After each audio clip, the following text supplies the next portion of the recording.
नमस्कार दोस्तों, मेरा नाम है किशन और स्वागत है आपका मेरे चैनल किशन एजुकेशन एकेडमी में। आज हम पॉलिटी के कुछ महत्वपूर्ण प्रश्नों को देखेंगे तथा उनसे रिलेटेड फैक्ट भी मैं आपको बताऊंगा। तो वीडियो लास्ट तक देखते रहिए। चलिए स्टार्ट करते हैं। भारतीय संविधान के डैश राज्य के नीति निर्देशों का उल्लेख है।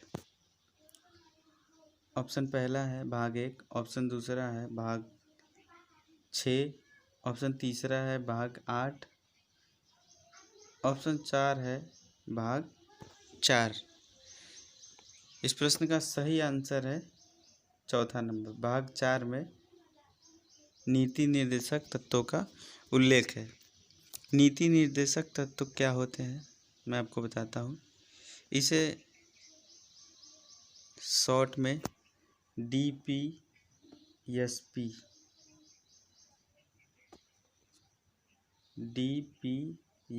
भी कहा जाता है, directive principle of state policy. एक कल्याणकारी राज्य की स्थापना करना राज्य के नीति निर्देशों के अंतर्गत आता है। नेक्स्ट क्वेश्चन देखते हैं। भारतीय संविधान के निम्नलिखित अनुच्छेदों में से किस समूह में राज्य के नीति निर्देशक सिद्धांत निहित हैं? पहला ऑप्शन है 36 से 51, दूसरा ऑप्शन है 28 से 48, तीसरा ऑप्शन है 42 से 56 और चौथा ऑप्शन है 30 से 49। इस प्रश्न का सही आंसर है ऑप्शन 36। अनुच्छेद 36 से 51 के बीच नीति निर्देशक तत्व सम्मिलित है। नेक्स्ट क्वेश्चन देखते हैं।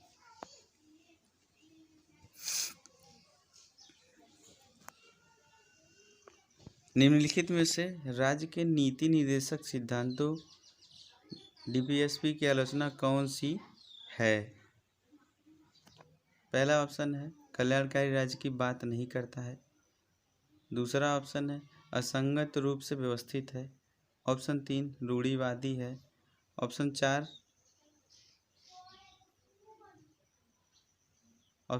अधिक सिद्धांतों की आवश्यकता है। पहला ऑप्शन है 1, 2, 3, दूसरा ऑप्शन है 1, 4, तीसरा है 2, 3 या चौथा है उपर्युक्त सभी। तो जैसा कि मैंने आपको बताया है, DPSP का उद्देश्य होता है कल्याणकारी राज्य की स्थापना करना। पहला ऑप्शन गलत है।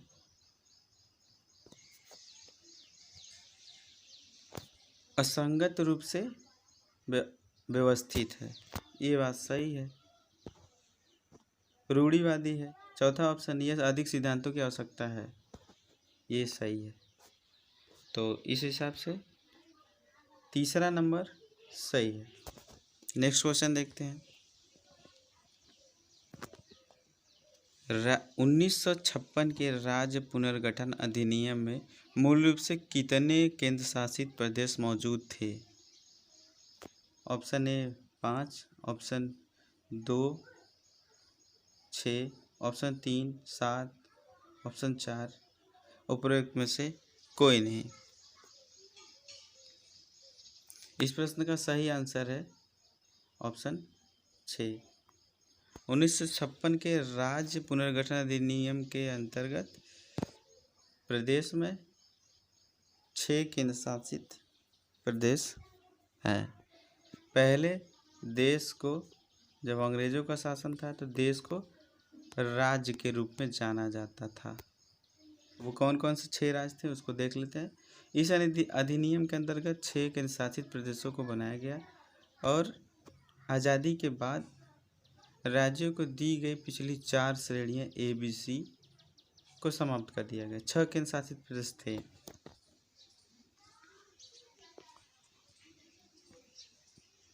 पहला है अंडमान निकोबार द्वीप समूह, दूसरा है दिल्ली, इसे NCR भी कहा जाता है, हिमाचल प्रदेश तीसरा, चौथा है लक्काद्वीप, मिनिकॉय, ओमिन द्वीप द्वीप समूह। नेक्स्ट है मणिपुर, अगला है त्रिपुरा। नेक्स्ट क्वेश्चन देखते हैं। वर्ष 2000 इनमें से कौन से राज्य को आगे विभाजित नहीं किया गया था?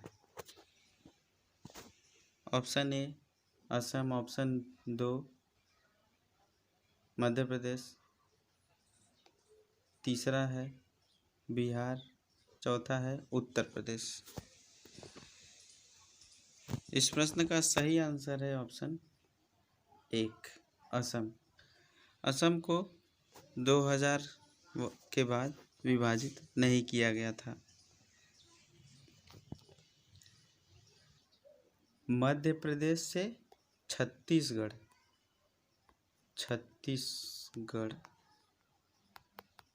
अलग होकर 26वां राज्य बना था। उत्तर प्रदेश से उत्तराखंड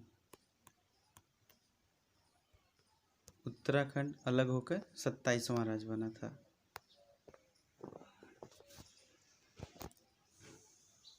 बिहार से झारखंड अलग होकर 28वां राज्य बना। गोवा 25वां राज्य बना था। नेक्स्ट क्वेश्चन देखते हैं। राज्य पुनर्गठन आयोग का नेतृत्व किसने किया था? ऑप्शन पहला के.एम. पन्नीकर, दूसरा ऑप्शन फजल अली, तीसरा है हृदयनाथ कुंजरू, चौथा है जवाहरलाल नेहरू। इस प्रश्न का सही आंसर है फजल अली। राज्य पुनर्गठन आयोग का नेतृत्व फजल अली ने किया था। राज्य पुनर्गठन आयोग क्या होता है उसको देख लेते हैं। भारत के स्वतंत्र होने के बाद भारत सरकार ने अंग्रेजी राज के दिनों के राज्यों को भाषाई आधार पर पुनर्गठित करने के लिए राज्य पुनर्गठन आयोग का स्थापना किया। 1950 के दशक में बने पहले राज्य पुनर्गठन आयोग की सिफारिश में राज्यों के बंटवारों का आधार भाषा था। राज्यों का बंटवारा हुआ था वो भाषा के आधार पर हुआ था। इसके पीछे तर्क दिया गया कि स्वतंत्रता आंदोलन में यह बात उठी थी कि जनतंत्र में प्रशासन को आम लोगों की भाषा में काम करना चाहिए ताकि प्रशासन लोगों के नज़दीक आ सके। इसके आधार पर आंध्र प्रदेश पहला राज्य बना। आंध्र प्रदेश पहला राज्य बना था। नेक्स्ट क्वेश्चन देखते हैं। राज्य पुनर्गठन अधिनियम में राज्य किस आधार पर विभाजित किए गए थे? पहला ऑप्शन है राजनीतिक, दूसरा भौगोलिक, तीसरा सांस्कृतिक और चौथा है भाषाई। इस प्रश्न का सही आंसर है भाषाई। ऊपर जैसा कि मैंने बताया भाषा के आधार पर राज्य पुनर्गठन आयोग के आधार पर नए राज्यों को बनाया गया था। नेक्स्ट क्वेश्चन देखते हैं। भारत में राज्यों के पुनर्गठन में भाषाई आधार पर पहला गठित राज्य कौन सा था? पहला ऑप्शन अरुणाचल प्रदेश, दूसरा है आंध्र प्रदेश, तीसरा है हरियाणा, चौथा है गुजरात। इस प्रश्न का सही आंसर है आंध्र प्रदेश। आंध्र प्रदेश भाषा के आधार पर गठित पहला राज्य बनाया गया था। अरुणाचल प्रदेश भारत का सबसे पूर्वी राज्य है। गुजरात सबसे पश्चिमी राज्य है। नेक्स्ट क्वेश्चन देखते हैं।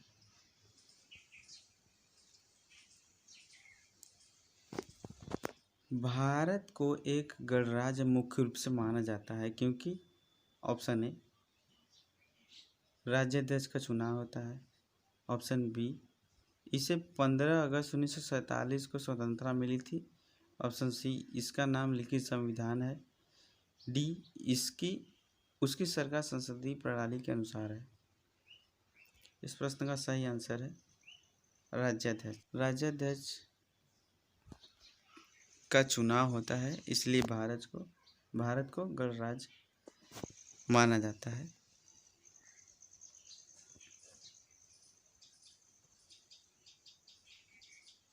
नेक्स्ट क्वेश्चन देखते हैं।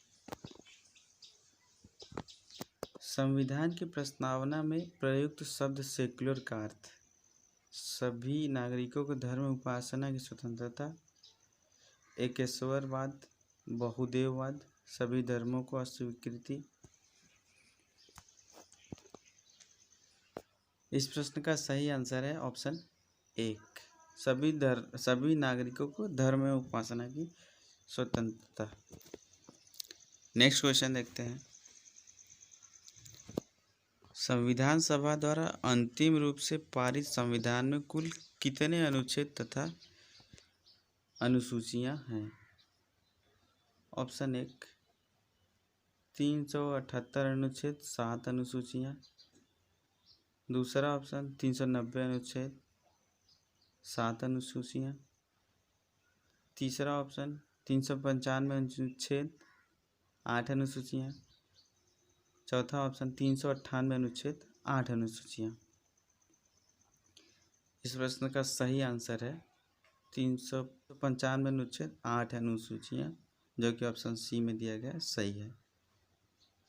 वर्तमान में अनुच्छेदों की संख्या 495 है। अनुसूचियां की संख्या 12 है। दरअसल अनुच्छेद तो 395 ही है, बट अनुच्छेदों में जैसे 21 क जोड़ दिया गया, 4 क जोड़ दिया गया, 5 ख जोड़ दिया गया, तो ऐसे मिला के 495 अनुच्छेद हैं। नेक्स्ट क्वेश्चन देखते हैं।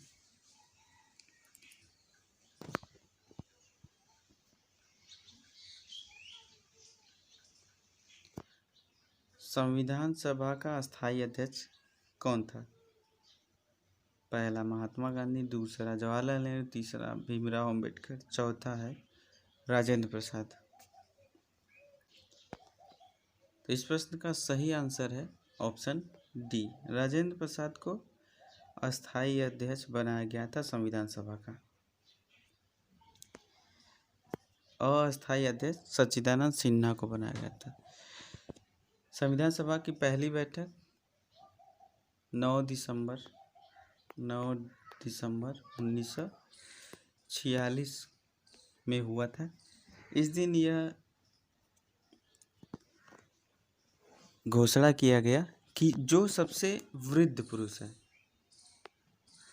जो सबसे बुजुर्ग है, उसको संविधान सभा का अध्यक्ष बनाया जाए।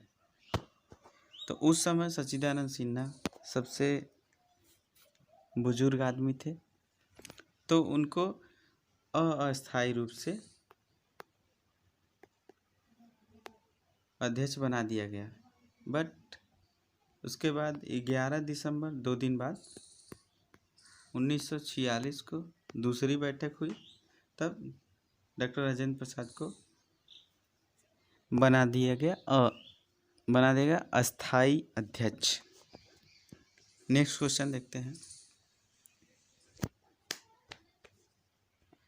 भारत के पहले राष्ट्रपति के रूप में डॉक्टर राजेंद्र प्रसाद का चुनाव किसने किया था?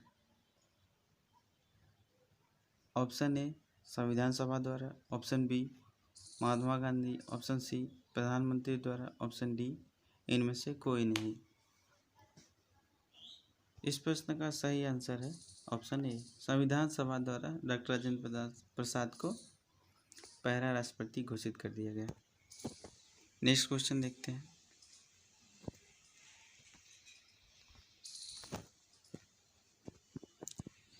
भारत एक गणतंत्र है, इसका अर्थ है ऑप्शन ए सभी मामलों में अंतिम अधिकार जनता के पास है। भारत में संसदीय शासन व्यवस्था है। ऑप्शन सी भारत में वंशानुगत शासक नहीं है। ऑप्शन डी भारत राज्यों का एक संघ है।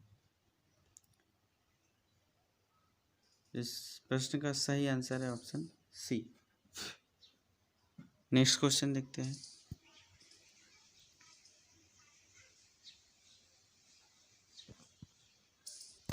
नेक्स्ट क्वेश्चन है, निम्नलिखित में से कौन सा शब्द भारत के संविधान की उद्देशिका में नहीं है? उद्देशिका या प्रस्तावना।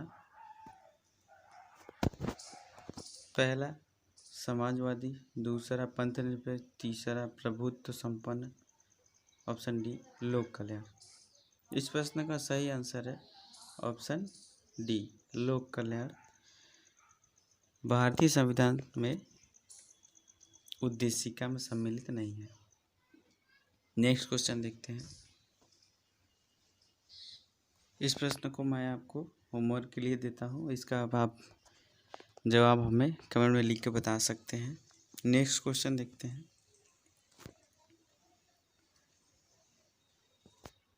वर्तमान नवंबर 2016 में भारतीय संविधान में गणना की दृष्टि से कुल कितने भाग और अनुसूचियां हैं? ऑप्शन ए 22 भाग 5 अनुसूचियां, ऑप्शन बी 22 भाग 12 अनुसूचियां, ऑप्शन सी 395 भाग 12 अनुसूचियां, ऑप्शन डी 14 भाग 12 अनुसूचियां। तो इस प्रश्न का सही आंसर है ऑप्शन बी 22 भाग तथा 12 अनुसूचियां हैं। नेक्स्ट क्वेश्चन देखते हैं।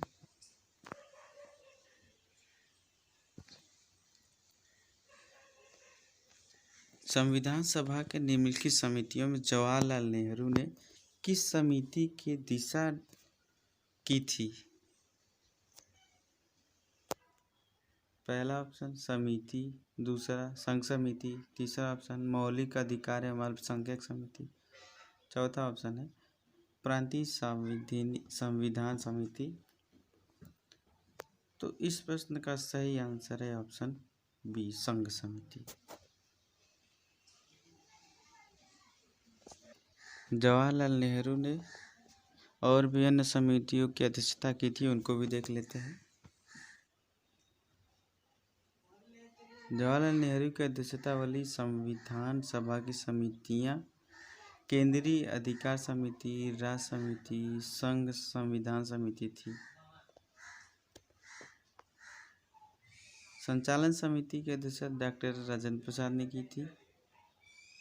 प्रांतीय संविधान समिति और मौलिक अधिकारों तथा अल्पसंख्यकों की समिति की अध्यक्षता सरदार वल्लभ भाई पटेल ने की थी। ये वीडियो यही समाप्त होता है। अगर से आप इस वीडियो का PDF चाहते हैं तो आप डिस्क्रिप्शन में मैंने इसका लिंक दे दिया है। अगर से आप मेरे सारे PDF डाउनलोड करना चाहते हैं तो टेलीग्राम चैनल से जुड़ सकते हैं। बाकी आपको वीडियो कैसा लगा कमेंट में लिख के बता सकते हैं। अच्छा लगे तो लाइक करिए, सब्सक्राइब करिए, शेयर करिए। वीडियो देखने के लिए धन्यवाद।